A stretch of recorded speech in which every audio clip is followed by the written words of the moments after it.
He set it up in a way that, like, okay, you're saying something that's actually factually inaccurate, right, according to the narrative. Now, let's be real clear. I don't necessarily think they know what's going on yet. There's a lot of weird going on with this. I know. Okay, Charlie Kirk, right? Go to the text part. Okay. So Charlie Kirk just lost another huge Jewish donor, $2 million here because we won't cancel Tucker Carlson. I'm thinking of inviting Candace. 3:49 p.m. Oh, Charlie Kirk, Jewish donors playing to all the stereotypes. I cannot and will not be bullied like this. This is Charlie Kirk saying this, leaving me no choice but to leave the pro-Israel cause. Please don't invite Candace. This might feel good short-term, but it's not good long-term in my opinion.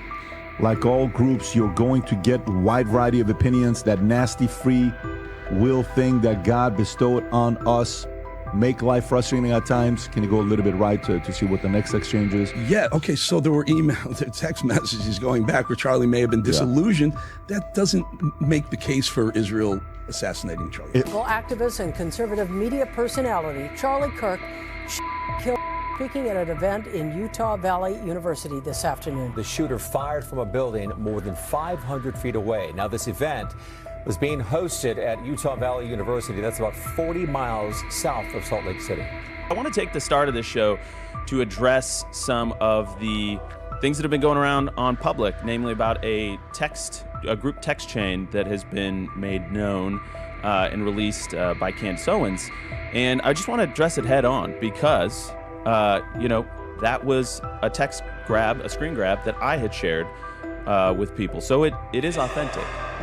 The tragic death of Charlie Kirk was a story that seemed to write itself, at least for the authorities. A beloved political commentator was gone, and within hours, the media had a name, a face, and a motive. The official narrative was neat, tidy, and closed the case with shocking speed. But for those who knew Charlie best, and for a public growing tired of simple answers to complex tragedies, the story felt wrong from the very beginning. It was too clean, too convenient, and it left far more questions than answers. The official scapegoat was a young student named Tyler Robinson. The FBI painted a clear picture of a troubled individual who acted alone. They released their evidence. The media ran with the story, and the public was told to mourn and move on. Within 33 hours, they had their man in custody, and the investigation was, for all intents and purposes, over. The system had worked with terrifying efficiency, identifying and capturing the supposed villain before anyone had time to ask the hard questions. But the hard questions started to bubble up anyway, in online forums, in quiet conversations, and most importantly, in the heart of one of Charlie Kirk's closest friends. The official story was falling apart. That friend was Candace Owens, and she was not going to let the memory of her friend be used as a cover for a story she knew was a lie. She refused to accept the easy narrative and began to pull on the threads of the official story, and soon the entire thing began to unravel. Candace Owens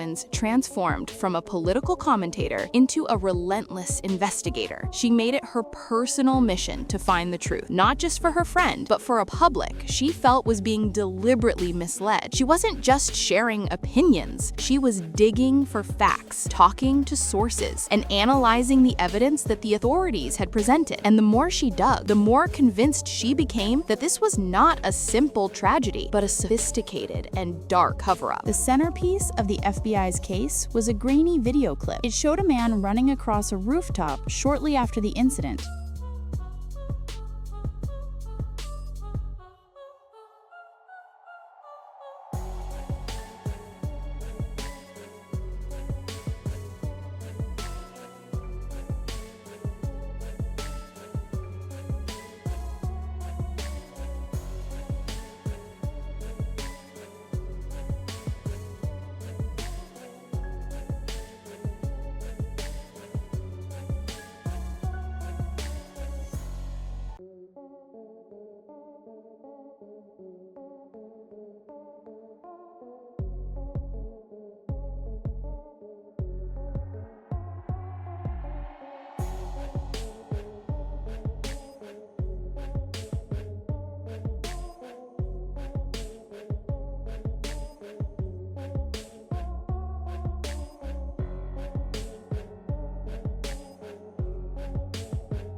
a man they identified as Tyler Robinson. This individual was clearly limping, a detail the FBI used to build their entire narrative. They claimed he was limping because he was concealing a heavy weapon under his clothing, a plausible explanation that seemed to lock down their case against him. But then Candace dropped her first bombshell, a piece of information so simple and so powerful that it blew a hole right through the FBI's story. She revealed a crucial medical fact that the investigators had either missed or, more disturbingly, deliberately hidden. The real Tyler Robinson had a pre-existing medical condition, a mild paralysis in his right leg that caused him to walk with a permanent limp. This fact explained the limp, but it also made the rest of the video impossible. Candace then revealed that Tyler's own family had told the FBI this exact information during their interviews. They reportedly said, "Yes, that looks like our son's limp, but he could never move that fast." The man in the video was moving with an athletic speed that would have been physically impossible for someone with Tyler's condition. The limp wasn't evidence of a hidden weapon, it was evidence that the man in the video could not be Tyler Robinson. With the FBI's star piece of evidence now in doubt, Candace released another shocking claim. She alleged that the authorities were actively hiding evidence of a second person being involved in the incident. According to her sources, a witness had provided a recording that showed a mystery woman with the suspect right after the event. This woman was allegedly seen handing something to the suspect before they both fled in opposite directions, a detail that was completely absent from any official report. At this point, the official story was not just leaking, it was sinking. Candace's revelations had systematically dismantled the case against Tyler Robinson. The question was no longer if there was a cover-up, but why someone would go to such great lengths to frame a young student. What was the real motive? And what was the real story they were so desperate to hide? The answer, Candace suggested, could be found in a private text message that she then released to the public. The message was allegedly from Charlie Kirk himself, sent to a close associate shortly before his death. I want to take the start of this show to address some of the things that have been going around on public, namely about a group text chain that has been made known and released by Candace Owens. And I just want to address it head on because, that was a screen grab that I had shared with people. So it is authentic. And I want to go into it because I actually am really excited that the truth is out there. I first want to say the reason I didn't share that screen grab publicly is because it was a private exchange, and I felt like it didn't necessarily comport with things that were already public. I wanted to not betray my friends' trust in that way. But I did share it with some people in government because it happened really quick. It was, it took 33 hours for authorities to get their suspect. And in those first moments, we wanted no stone unturned. We wanted to leave nothing unturned. So I shared it with a few people. Don't know where it went from there, apparently. But here we are. In the text, Charlie expressed his firm intention to completely withdraw from the pro-Israel political agenda, a move he knew would be controversial and would require him to turn down several large donations. Initially, many dismissed the text message as a fake, but the story exploded when several staffers from Charlie's own organization, Turning Point America, anonymously confirmed to the press that the conversation was real and that this internal debate had been a source of major conflict. The internet went into a meltdown. Suddenly, the case had what it was missing all along, a powerful and plausible motive. The narrative had completely shifted. This was no longer being viewed as a random act of violence committed by a troubled young man. It was now beginning to look like a calculated political assassination, a hit designed to silence a powerful voice before he could change his political direction and disrupt a flow of millions of dollars. The stakes were suddenly much, much higher. And that's when the entire story was launched into the stratosphere. Joe Rogan, one of the biggest and most influential voices in media, stepped into the investigation. His involvement brought the case to a massive mainstream audience that had previously only heard the official story. Rogan made it clear he wasn't just repeating theories, he was doing his own digging, and he was deeply suspicious of the official narrative. He set it up in a way that,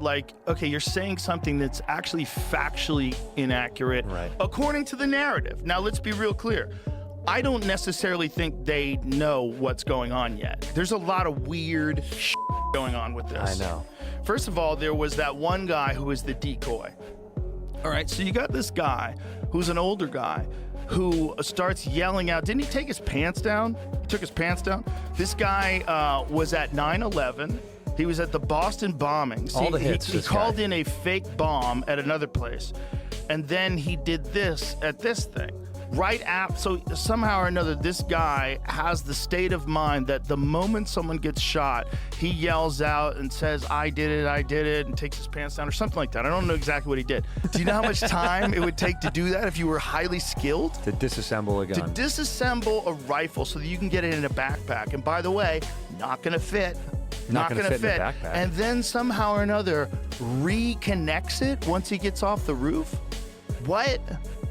What's that about? Is that what they pitched, huh? Yeah. And then he's supposed to get it in that stupid backpack. It's literally, it makes no sense. So this is just a narrative, right? Yeah. We watch a guy jump off the roof, and then we supposedly find this rifle. So if you can have a guy that's in the audience that's yelling, I shot him, now shoot me, I shot him, now shoot me, and then that guy gets arrested for child charges, like he's like, what is going on here? So and then weird. you find this rifle, and then you say, oh, he assembled it and he reassembled it. Like, okay. A lot. If I wish I was a cop, I'd sit in a room like, this story is like, none of these things make any sense to me. Like, you're telling me that this kid who's not military trained, this guy, first of all, how did he get to the roof?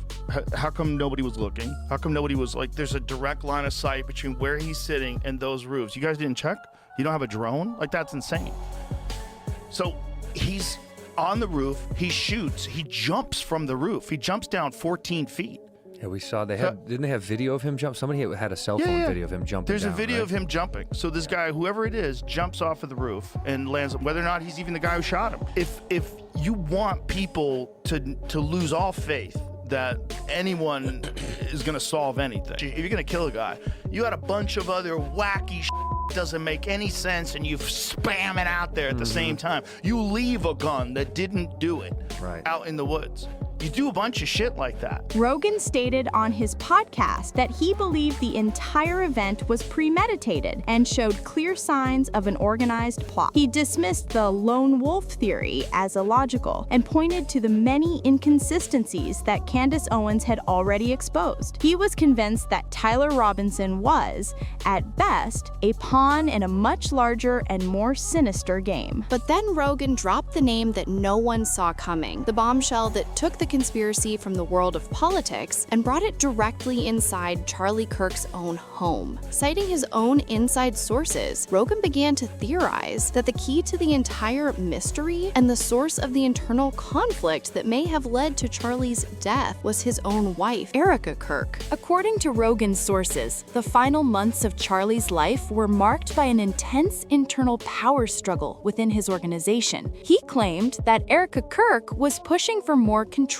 particularly over the organization's finances and its relationships with major donors. This ambition was allegedly causing a deep rift between Charlie and his old guard, including his closest friend, Candace Owens. This led to the core of Joe Rogan's explosive reveal. He claimed that Candace Owens saw this power grab happening and, out of loyalty and concern for her friend, tried to warn Charlie. She allegedly told him that Erica was manipulating him and that her ambition could be dangerous for both him and the movement he had built. But the warning backfired. Rogan's sources claim that Erica discovered Candace's warning and expertly twisted it. She allegedly convinced Charlie that Candace was the one who was trying to sabotage him, that she was jealous of Erica's new role in his life. She successfully turned Charlie against his most loyal friend, isolating him at the most critical moment. Not long after Candace was pushed out of the inner circle, Charlie Kirk was dead. With this new context, Erica Kirk's behavior after her husband's death began to be viewed in a new and much more suspicious light. Many people had already commented on how strangely calm she seemed and how quickly she publicly forgave the alleged attacker.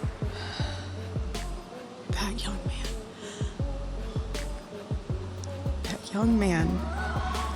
On the cross, our Savior said,